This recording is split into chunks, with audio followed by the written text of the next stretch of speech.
coming up on the Nintendo Number Show, we're going to talk about these 7 awesome things we learned after 7 days of Ring Fit.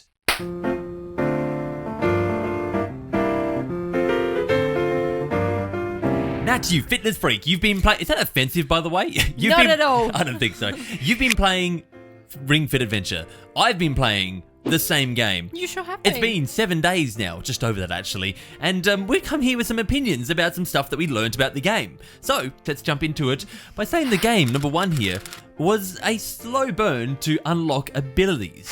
It absolutely was. So in the adventure side of the game, they don't throw you straight in. It's not like, here's a million things that you can do and learn and have to remember. They slowly introduced you to these new abilities and other things that you can just unlock throughout the levels. Did you like this? Did you like the fact that it didn't throw you in deep, or would you prefer to be like, oh, I just wish I had this and this and this from the start? No, I think they did it really well, because the first enemy that I faced, I'm like, this is really hard. Like, it had a lot of health, you had to do a lot of exercises to defeat it. So I think that was enough. I think if they had thrown a lot of extra stuff in as well, it might have been a bit too much. I like this for the casuals sitting at home, you know, for me, like if I'm introducing this to my sister, my family, or any other member, I like the fact that if they were to jump into this game and they have no idea what an RPG is. Well, they don't know their level 4 broadswords from their level 4 broads, you know? There's no difference to them. And so if they were to jump into this game, they'd be so confused by all this extra stuff. But I feel like this kind of slow lean into the RPG side really suits the game and suits it for that casual audience as well, which I think this game could actually be targeting, as well as us hardcore RPGers. It does. It definitely seems to be targeting everyone. Number 2 here, we have new level gimmicks. Now, I didn't even realise this, because I don't think I'm up to the same point that you are. Yeah, so I'm up to World 4 now, and they're introducing a lot more gimmicks into it. So, just to clarify before we do go too deep into it, so at the moment, I've just been mainly playing just core levels, you know, the ones you run and gun through, if you want to call it that. And then I've also done like some of the mini game levels, but that's all I've really been introduced to. So you've been introduced to more than that. Yeah, so requests, when you finish World 3, you can actually go back to that world and start doing requests. Okay. So that's something new they've introduced. Like smoothies as well, so you can buy smoothies, and I'm also up to the point in the game where I can make them myself. And also like just new gimmicks in the actual levels. Like I was running from birds. There was like birds chasing me because they like shiny stuff. They wanted to steal my gold. Oh, and I had to like run as fast as I could from them. Do you think we're going to get any more level gimmicks? I mean, you're up to World 4 now. I'm assuming you're actually getting quite a distance into the game. Distance pun intended there. Do you think that we're going to continue to see more and more as this unfolds? Have you kind of gone, maybe at this point, the amount of hours that I've put in, I've probably seen most of the stuff they're going to throw at me? I think there'll be more. Okay. Like, they reckon it's around 45-hour game. Yeah. I don't think they're going to be like, all right, level 4, we've introduced all the gimmicks, that's it now. We're just going to repeat them throughout the rest of the worlds. I think there'll be more things in there, and especially as the game gets harder, they are going to throw more difficult challenges at you, which, these are getting so hard. Just running from those birds, because you're running through water at the same time. They're not going easy on you. It takes it out of you, doesn't it? Does. The whole game really does, which I think we kind of hammered home before, but it's still doing that to us. Absolutely. Now, you mentioned the gimmick side of there. What about the smoothies, Nat? What about chugging down these smoothies? I thought that these were going to take a turn. I did too. So I used them when I was fighting Drago. In the third world, and I'm like, he's kind of kicking my bum, I'm not going to lie. I'm like, okay, I'm going to use a smoothie. So you're kind of tossing up the option of like, do I use a smoothie, Yes. which is like 1 heart maybe, or is it? Or do I and he's probably going to take that heart away anyway. Exactly, that's what my concern was. I'm like, if I use it and then that's my turn and he hits me, then what was the point of that? So I'm like, well, I need to try it because he's going to kill me. So I drank a smoothie and it still let me have my turn. So I'm like, oh wow, this is actually really handy. And then the next turn I drank a smoothie and I'm like, I'm going to try and see if it allows me to drink a second one, which it did. So in one turn, I drank 2 smoothies and still did my attack. I'm like, careful, this everyone. is fantastic. Careful, everyone. You may get addicted to smoothies in this game. Yes, that's the moral of the I story. need the health warning. Speaking of hearts, Nat, and restoring hearts, what about the fact that you can suck the living life out of the wildlife? You can. I kind of feel like a vampire, sort of, but not really, because I'm not actually touching them. But if you run past an enemy and you vacuum up Sorry, a little friendly creature, not an enemy. Yes, yes, yes. The little wildlife you see running around. Yeah. Yeah, so you can vacuum up their hearts. Now, I didn't realize you could do this. I was just running around, vacuuming up the coins, and then there was hearts flying towards me, and I'm like, there's animals around. I just stole their hearts. I'm a monster. You are kind of. But like, in saying that, it's actually kind of handy. Like, really handy. The game is legitimately actually quite hard. It is. It's not that easy. There have been times that certainly you've gotten to Drago and he's taken you downtown. Yeah, he's defeated me twice now. You can certainly get defeated by Drago. So Yeah, the fact definitely. that on the way up to him, if you could just restore a couple hearts, that's probably the difference between you losing and winning battles, you know? Well, not really in the Drago battles, Of because course, it's it's- only him in those battles. Yeah. So you haven't actually done any beforehand. I suppose. But yeah, like in the other levels where the enemies can take a lot of hits and they obviously hit you as well, it is definitely nice just being able to restore your health without having to use up all your smoothies. Speaking of levels, Nat, apparently they reuse levels. I mean, it kind of makes sense, but what do you think?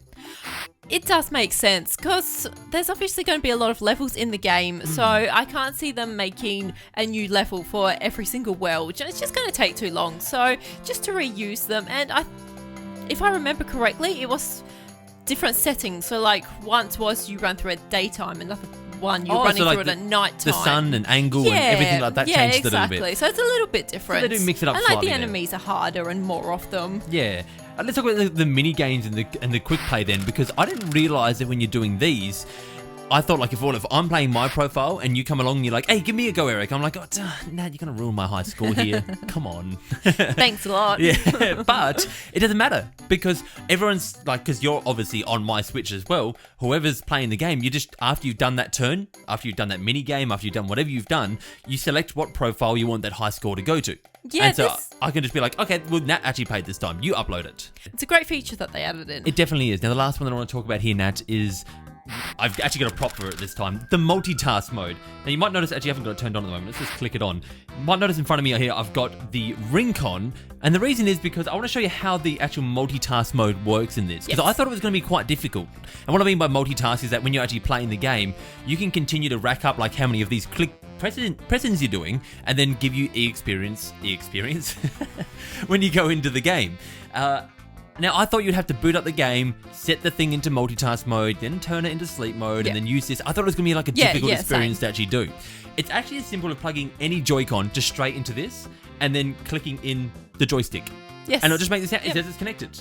I know, how easy is that? You're literally just turning it on. Yeah, and that's it. And then, like, you don't need your Switch on, you don't need your Switch in sleep mode, it doesn't need to be connected, doesn't need to be in range or anything. As long as your Joy-Con is in and connected to this, it's just good to go. And then you press it in, you might even be able to hear it here.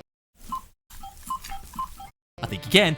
Yeah, and obviously you can do the pull-outs as well. It makes different sounds. Every time you get to 100, it makes a little diddle-doo to let you know that you've done 100. And then it's quite interesting, actually, the way that it works in-game as well. Would you like to explain that? Yeah, absolutely. So you did 40 reps before, you turned it on, and you can actually send these points to other players as gifts if you'd like to. Yeah. So you gifted them to me, so you sent them over to my profile, and when I actually loaded into the adventure side of it, I got 60 experience points. I think that's cool that you can share it with friends as well. Now, there's a cap of like 500, I guess, reps that you can do in a row, and then convert that into experience. Stop saying e-experience. And once you've done that, you convert it into experience, and you can give it to you because, well, if I've done over 500, I might as well give you the rest. Yeah, exactly. Otherwise, they're going to waste. Yeah, that's exactly right. So you get the experience for your 500 and you can give the rest away. And you can only do it once a day as well. So that makes sense to be able to share that experience around. And I thought that was kind of a cool thing to do. Yeah, it absolutely is. Easy.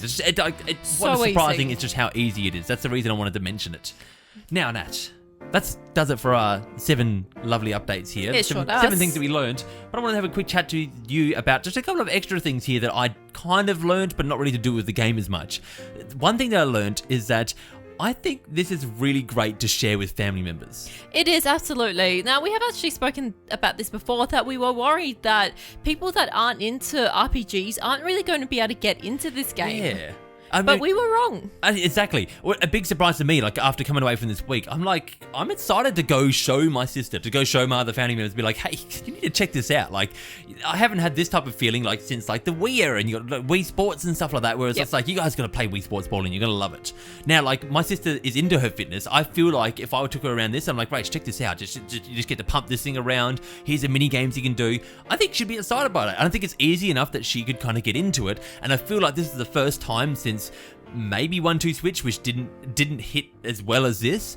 The first time since then that Nintendo have gone, all right, let's find that casual audience again in a good way. You know, absolutely. Maybe brain training when that's hidden later on, maybe that'll get back there again. But I feel like they're kind of on a swing in the right direction there. Yeah, they're definitely innovating and being like, how can we get the wider audience and not just like the core gamers? Yeah, exactly. And like Labo did stuff that was different, but like as far as just finding that kind of casual audience and still be able to do just what people like to do in real life inside these games, just does it. It does it well. Yeah, it does. The last one here, I want to work out. I actually want to work out, which is really weird for me.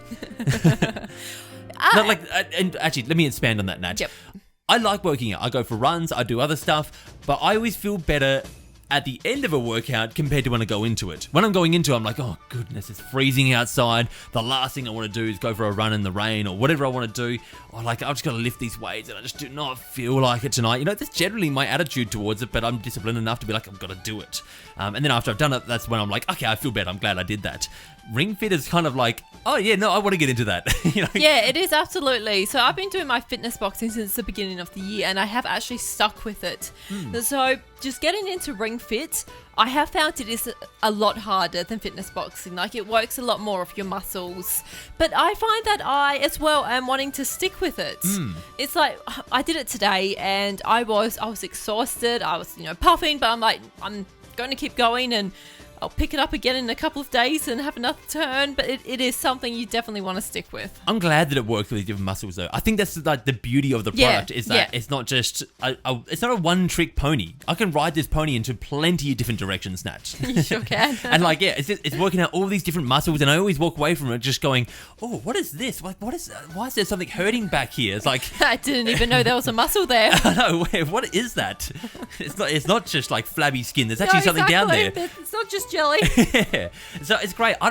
In fact, like, I want to put this out there that I don't know about the weight loss potential of this. I think it's just doing anything in general is good. And of course, it's part of a balanced diet and everything else that you got to take care of to even get something out of this, But I think this as potential is just making you as a fit overall person. It's just going to make you feel better, You're going to have these muscles you don't normally work that are feeling better. You're going to have like your stomach is just going to be like, oh yeah, I can kind of feel a bit of a difference there. I may not be losing I may not be shedding the kilos off like anything, but I'm starting to feel better. And I think that's even better than just something that's going to make you just drop weight like that, Well, I don't know about you, but I may mean to have a six-pack by the end of the year.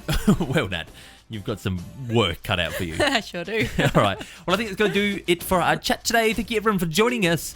And I guess we can do an ending. We don't normally do an ending. Remember, for great Nintendo entertainment, you can count on us. For today's end screen, Nat, can you smell that for me? Smell? Just smell it. Yeah, no, please smell it. Do I want to? No, it's fine. Just smell it. Just smell it. It's a test now. We have to do this for a test. It smells fine, doesn't it? Yeah. Yeah, good. Well, you expecting it to smell like sweat? No, I just want people to know that after a week of two people using this thing, it hasn't stunk yet, so... Okay, so you don't need to wash them after a week? You don't have to wash them after a week. Goodbye, everyone! See ya!